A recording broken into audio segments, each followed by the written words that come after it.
वांग ज़िचेन ने सदमे में जियान ए को देखा। ये बेइयुन शहर की सबसे प्रसिद्ध बार स्ट्रीट थी।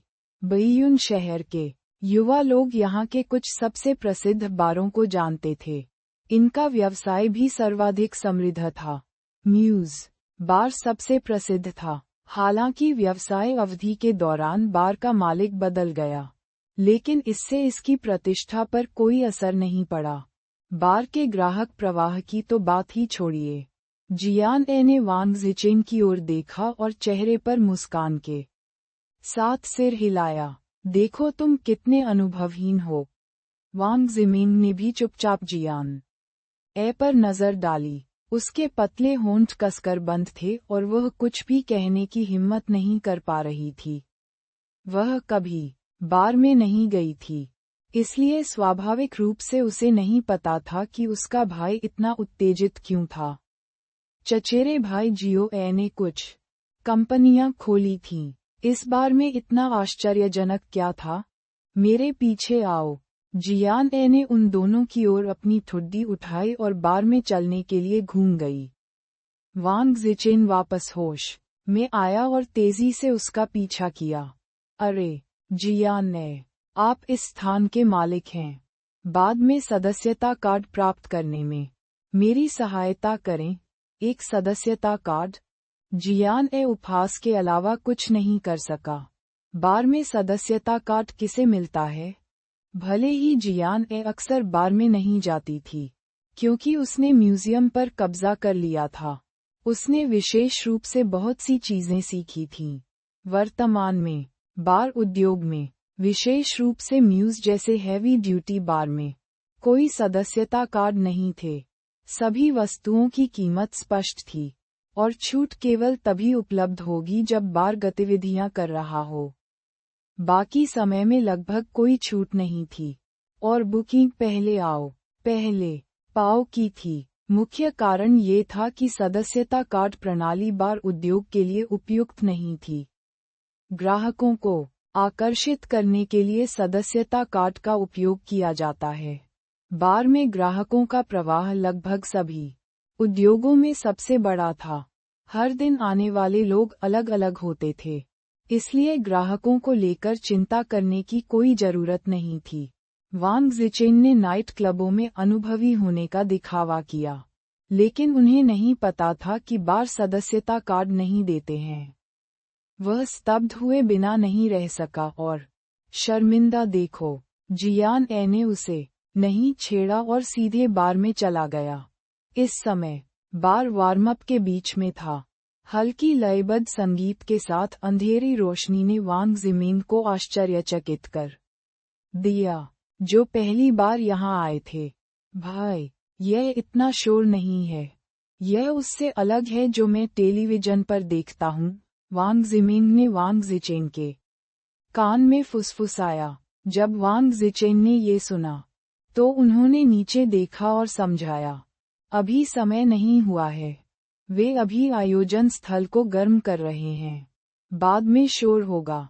क्या आपने नहीं देखा कि बूथ पर कोई ग्राहक नहीं है? अभी ग्राहकों की सेवा करने का समय नहीं है। उन दोनों ने जियान ए का करीब से पीछा करते हुए बात की। बार काउंटर पर बाई झो याओ फेंग से बात कर रही थी। ये देखकर जियान ए ऊपर चला गया। अंकल, जियान ए ने पास आते ही पुकारा।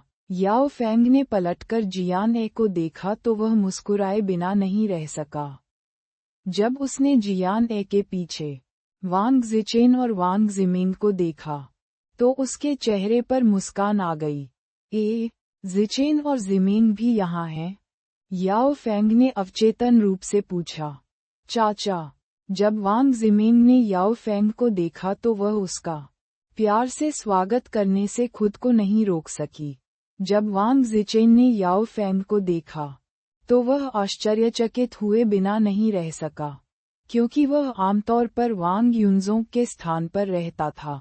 वह अपनी चाची के परिवार के बारे में बहुत कम जानता था, इसलिए वह याओ फेंग की वर्तमान स्थिति को नहीं जानता था।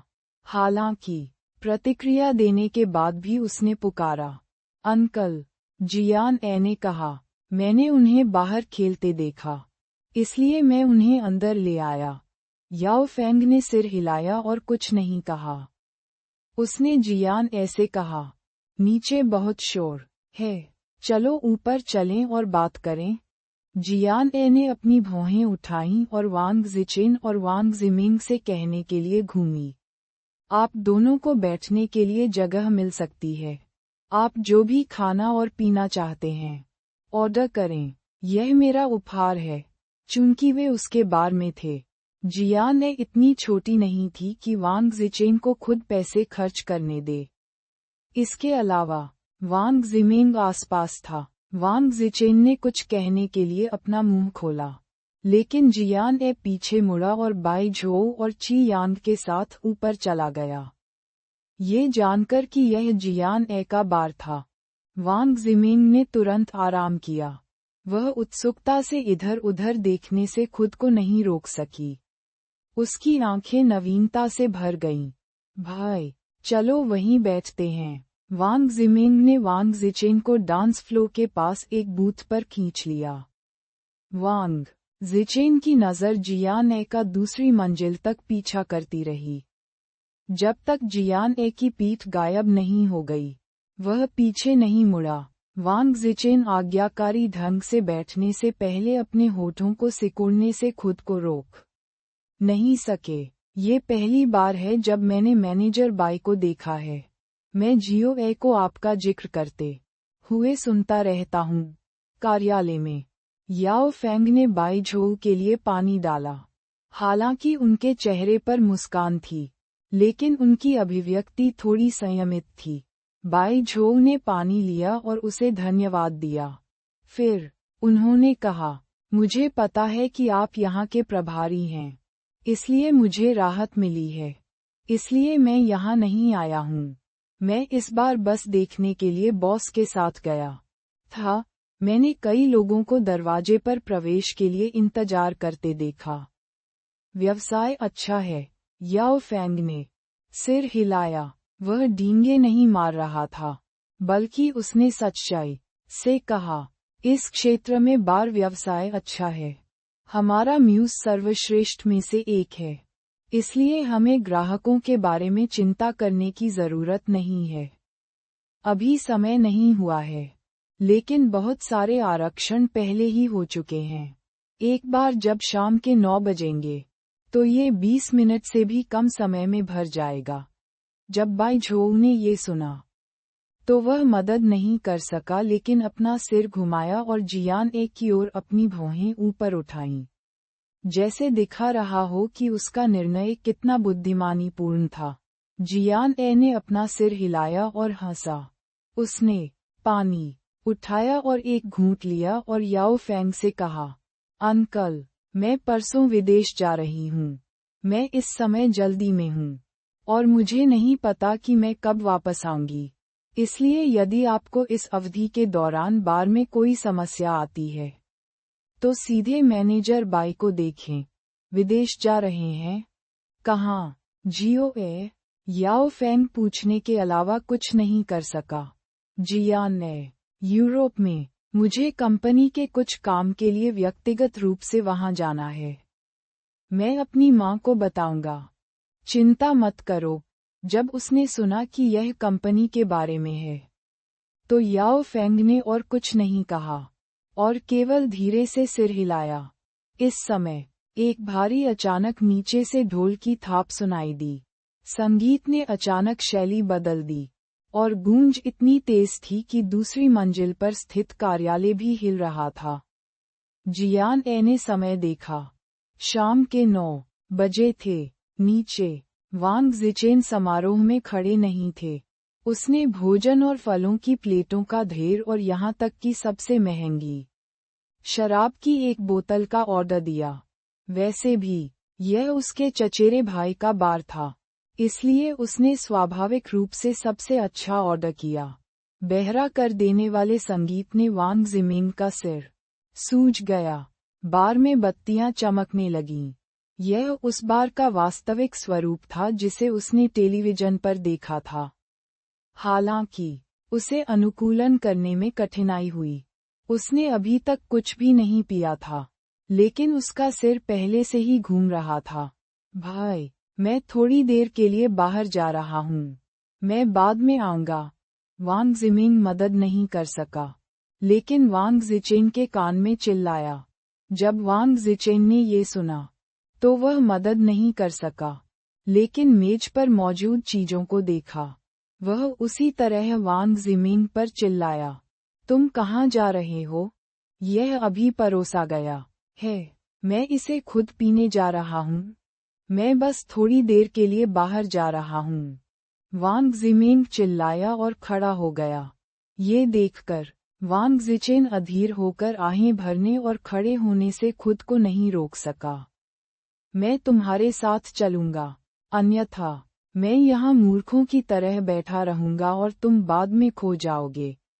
वांग जिमिंग ने वांग जिचेन को नजरअंदाज कर दिया और अपने कान ढंकते हुए बाहर भाग गई।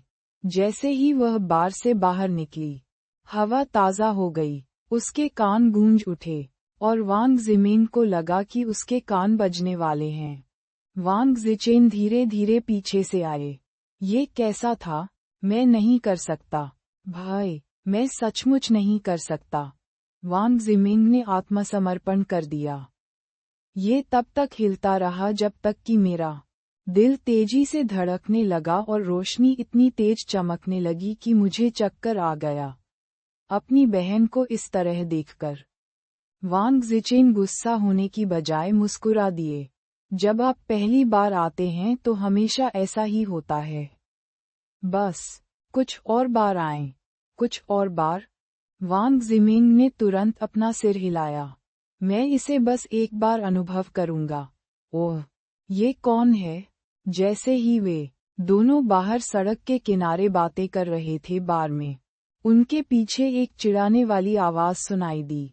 यह आवाज सुनकर वांग जिचेन, जो अभी अभी हंस रहा था, अचानक कठोर हो गया। ऐसा इसलिए था क्योंकि वह इस आवाज से बहुत परिचित था। ये कहा जा सकता है कि यह आवाज उसके पूरे हाई स्कूल का दुस्वप्न थी। वह पीछे मुड़ा और देखा कि एक लड़का जो उससे 1 इंच लंबा था, नकली मुस्कान के साथ उसकी ओर देख रहा था। वह लड़का न केवल वांग जिचेन से लंबा था, बल्कि वह वांग जिचेन से बड़ा भी था। इसके अलावा वह अकेले नहीं थे। दूसरे पक्ष में 5 लोग थे। हालांकि वांग जिचेन केवल उसी को जानता था जिसने बात की थी। इसके अलावा बाकी लोग अच्छे लोगों की तरह नहीं दिखते थे। वे सभी गैंगस्टरों की तरह कपड़े पहने हुए थे। ली योंग कियांग, वांग जिचेन ने अवचेतन रूप से निगल लिया और एक कदम पीछे हट गया। ये डर की प्रतिक्रिया थी। ली योंग कियांग नामक यह व्यक्ति उन लोगों में से एक था जिन्होंने स्कूल में वांग जिचेन को धमकाया था। उस समय जियान ए की मुलाकात येघोंग के स्कूल स्टोर के पीछे लॉन में वांग जिचेन से हुई, जिन्हें पीटा जा रहा था। ली योंग कियांग उपस्थित थे। हालांकि इस अवधि के दौरान स्कूल में किसी ने वांग जिचेन को तंग नहीं किया, क्योंकि क्यूई वेई, यूयू और बाकी लोग छिपकर देख रहे थे। इसका मतलब यह नहीं था कि वांग जिचेन इन लोगों को देखकर डरेंगे नहीं। स्कूल हिंसा लोगों के दिलों पर छाया छोड़ जाएगी। जब वांग जिचेन ने स्कूल में इन लोगों को देखा, तब भी वह अवचेतन रूप से अपना सिर नीचे कर लेता था और उनके चारों ओर घूमता था। वांग जिचेन की प्रतिक्रिया देखकर ली योंग कियांग उपहास करने के अलावा कुछ नहीं कर सके। फिर उसने अपने बगल में बैठे अपने दोस्तों से घमंड भरे लहजे में कहा, क्या तुम्हें अब भी वह मूर्ख याद है जिसका मैंने तुमसे जिक्र किया था? यह वही है। उसका परिवार एक रेनोवेशन कंपनी का मालिक है। वह अमीर है। जब चूसने वाला शब्द वांग जिचेन के कानों में पड़ा, तो उसने सांस लेने की हिम्मत नहीं की। उसने नीचे अपने जूतों की ओर देखा और केवल यही चाहता था कि दूसरा पक्ष जल्दी से चला जाए। जब वांग जिमिंग ने ये देखा, तो उसका सुंदर चेहरा तुरंत उदास हो गया। उस पर ली योंग कियांग की कुछ छाप थी। वह उसके भाई का सहपाठी था।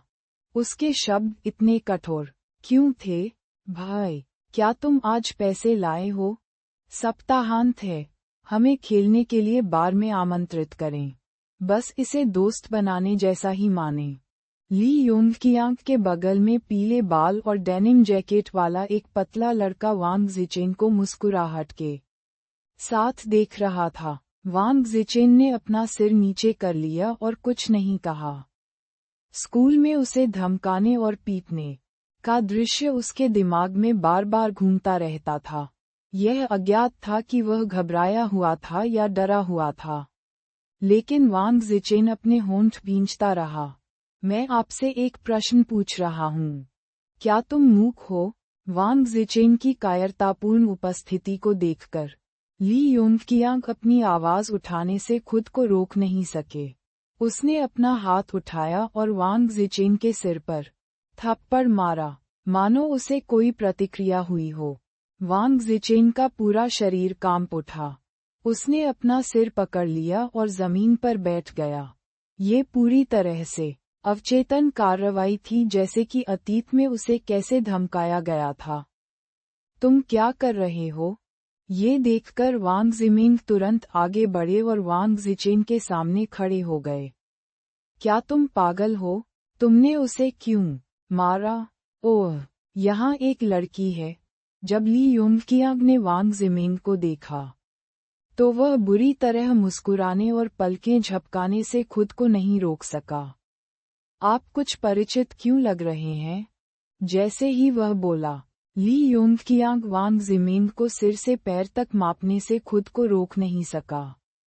फिर उसे एक एहसास हुआ, ओह, मुझे याद है, आप वांग जिचेन की बहन हैं, है ना? हमारे येघों की बदसूरत स्कूल यूनिफॉर्म के बिना आप काफी सुंदर हैं। ली योंग के पीछे के साथी हंसने के अलावा कुछ नहीं कर सके। वांग जिमिंग का चेहरा तुरंत लाल हो गया। अप्रत्याशित रूप से ली योंग ने आगे बढ़कर वांग जिमिंग के चेहरे को छुआ। वह बुरी तरह मुस्कुराया। तुम मुझे डेट क्यों नहीं करते? तब मैं तुम्हारे भाई को नहीं मारूंगा। थप्पड़ लगभग सहज रूप से जब वांग जिमिंग को अपने चेहरे पर दूसरे पक्ष का हाथ महसूस हुआ तो उसने ली योंग के चेहरे पर थप्पड़ मार दिया। विकृत गैंगस्टर, आप घटिया हो, भाड़ में जाओ। इसने ली योंग को चौंका दिया और उसने अपना सिर दूसरी ओर घुमा लिया। उसका चेहरा दर्द से जल गया। ली योंग एक पल के लिए स्तब्ध रह गए। जब वह वापस होश में आया तो उसने वांग जिमिंग के बाल पकड़ लिए और बुरी अभिव्यक्ति के साथ अपने दांत पीस लिए। अरे, जब मैं तुम्हें चेहरा दूंगा तो तुम्हें चेहरा नहीं चाहिए? मैं translation failed for this section. Translation failed for this section. लेकिन जब उन्होंने ये देखा तो भौहें चढ़ गईं। ऐसा इसलिए था क्योंकि वांग जिचेन और वांग जिमिंग एक नज़र में 15 या 16 साल के बच्चों की तरह दिखते थे। जिन गैंगस्टरों ने उन पर हमला किया वे जाहिर तौर पर अधिक उम्र के थे। दो बच्चों को इस तरह धमकाना घृणित था, फिर भी किसी ने बाहर आकर उन्हें रोकने की हिम्मत नहीं की। हालांकि किसी को डर था कि कुछ होगा और उसने चुपके से अपने फोन से पुलिस को फोन कर दिया। घूंसों और लातों के दौर के बाद वांग जिचेन को लगा कि उसकी हड्डियां टूटने वाली हैं। दर्द के बाद वह सुन्न हो गया। अंत में उसे कोई दर्द महसूस नहीं हुआ। इस समय ईंट के हमले से चक्कर आ रहे ली योंग को होश आ गया।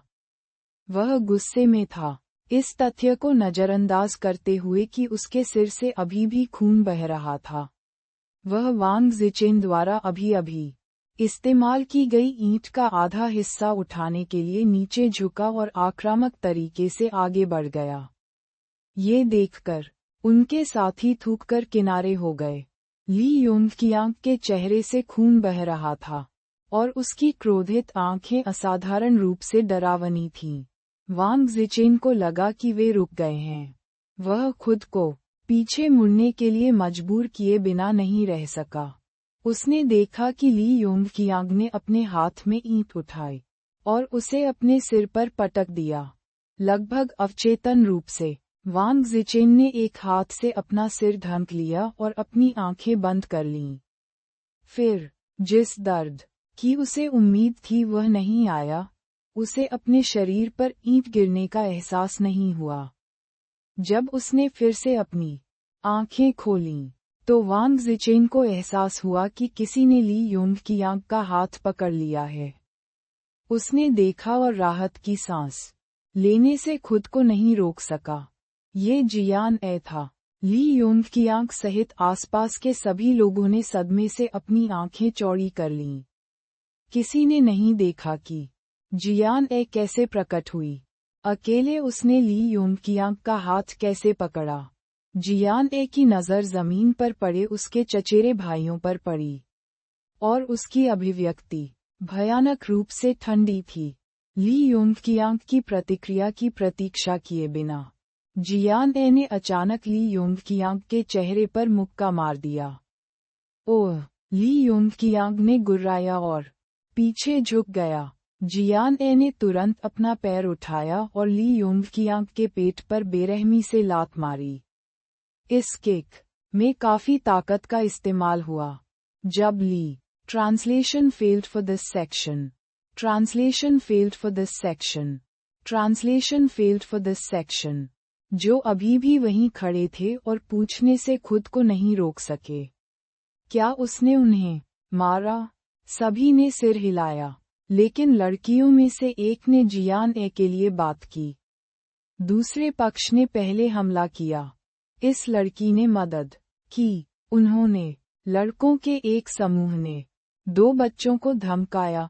बोलते समय उसने वांग ज़िचेन और वांग ज़िमिंग की ओर इशारा किया।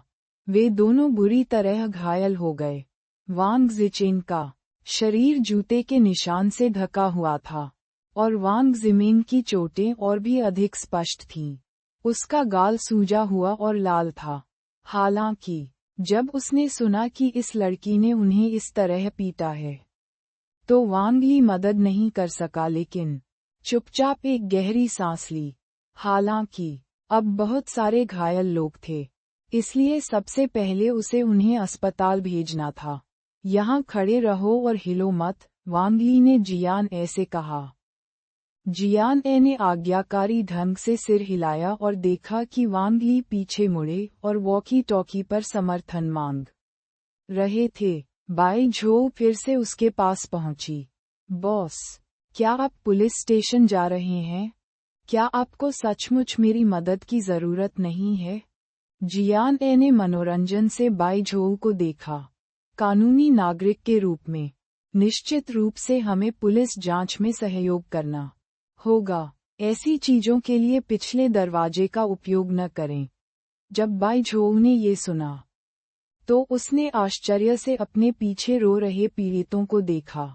जियान ए द्वारा अभी-अभी इस्तेमाल किए गए शब्दों कानूनी नागरिक के साथ वह मदद नहीं कर सका, लेकिन निगल गया। ये बहुत कानूनी था। ची यांग ने अपने होंठ भींचे और मुस्कुराया। कुछ देर बाद एक और पुलिस वैन और 2 सादे कपड़े पहने पुलिस अधिकारी पहुंचे। सभी ने एक के बाद एक घायलों को अपने अंदर भरा। वांग ली जियान ए और बाकी लोगों के पास गए और ठंडे स्वर में कहा, हमारे साथ आओ। उद्धरण चिन्ह। चाहे वह जियान ए हो जिसने किसी को मारा हो, या वांग ज़िचेन और वांग ज़िमिंग जिन्हें पीटा गया था, पुलिस उन्हें जांच के लिए ले जाएगी। यह मूल प्रक्रिया थी। जियान ए ने सिर हिलाया और विरोध नहीं किया। पहले ची यांग के साथ वापस जाओ। अगर मुझे किसी चीज की जरूरत होगी तो मैं तुमसे संपर्क करूंगा। जियान ए ने बाई झो को सूचित करने के लिए समय निकाला। वह शुरू में जियान ए के साथ पुलिस स्टेशन जाना चाहता था, लेकिन जब उसने ये सुना, तो बाई झो केवल सहमत हो सकी। मैं translation failed for this section. Translation failed for this section. आपके माता पिता। जियान ए ने वांग ली की ओर देखा और कहा, मेरे चचेरे भाइयों की जांच पूरी होने के बाद हम अपने माता पिता को बुलाएंगे। मैं यहाँ इंतजार करूंगा, मैं कहीं नहीं जा रहा। वांग ली ने रुककर जियान ए के सुझाव के बारे में सोचा। चूंकि वे पारिवारिक थे, इसलिए अपने माता पिता को एक साथ बुलाने में कुछ भी गलत नहीं था। उसने धीरे से सिर हिलाया। ठीक है, बगल वाले कमरे में एक सोफा है। आप ऊपर जा सकते हैं और थोड़ी देर के लिए लेट सकते हैं। मैं तुम्हें कंबल दिलाने के लिए किसी को बुला लूंगा, धन्यवाद अंकल। पुलिस, जियान ए ने मीठी मुस्कान दी। वांग ली ने जियान ए के चेहरे पर मुस्कान देखी और अपनी भौहें ऊपर उठाने से खुद को नहीं रोक सके। ये कल्पना करना कठिन था कि इतनी जिंदादिल और प्यारी लड़की किसी को इस तरह पीट सकती है। जियान ए समारोह में खड़ा नहीं हुआ और कंबल लेकर सीधे अगले दरवाजे पर चला गया, इस डर से कि जियांग चुनफेन को चिंता होगी। उसने उसे ये बताने के लिए भी फोन किया कि वांग जिचेन और वांग जिमिंग उसके साथ थे। ये सुनकर कि वे जियान ए के साथ बाहर खेल रहे थे, जियांग चुनफेन को स्वाभाविक रूप से राहत मिली और उसने आगे नहीं पूछा। खुद को कंबल से ढकने और एयर कंडीशनर चलने के कारण जियान ए जल्दी सो गई। जब उसे दोबारा बुलाया गया तो आधी रात हो चुकी थी। वे वांग जिचेन और बाकी लोगों को अस्पताल से वापस ले आए। ली योंग की आंख के अलावा, जिसका सिर फट गया था, और एक लड़का जिसकी नाक का पुल जियान ए का घुटना टूट गया था। बाकी लोग जांच में सहयोग करने के लिए पुलिस स्टेशन लौट आए। जब उसने जियान ए को दोबारा देखा तो वांग ली की नज़र पहले से काफी बदल गई। भ्रम, आश्चर्य और अन्य भावनाएं आपस में जुड़ी हुई हैं। जियान ए अभी भी हमेशा की तरह वांग ली को देखकर मुस्कुराए, लेकिन वह अपने दिल में जानती थी कि उसने निगरानी कैमरे देखे थे। हालांकि जब वांग ली ने जियान ए के चेहरे पर मुस्कान देखी तो उसे अपनी रीढ़ में ठंडक महसूस हुई। क्या आपका शरीर ठीक है? जियान ए वांग जिचेन और उसकी बहन के पास गया और पूछा। वांग जिचेन ने अपना सिर हिलाया। मैं ठीक हूँ। जिमिंग भी ठीक है। जियान ए ने वांग जिमिंग की ओर देखा। उसके चेहरे की लाली ऐसी लग रही थी जैसे बर्फ से लेप किया गया हो। सूजन। Translation failed for this section. तुम्हें और भाई को गिरफ्तार किया जाएगा। जियान ए ने उदासीनता से अपनी भौहें उठाईं। चिंता मत करो, हम ठीक हो जाएंगे।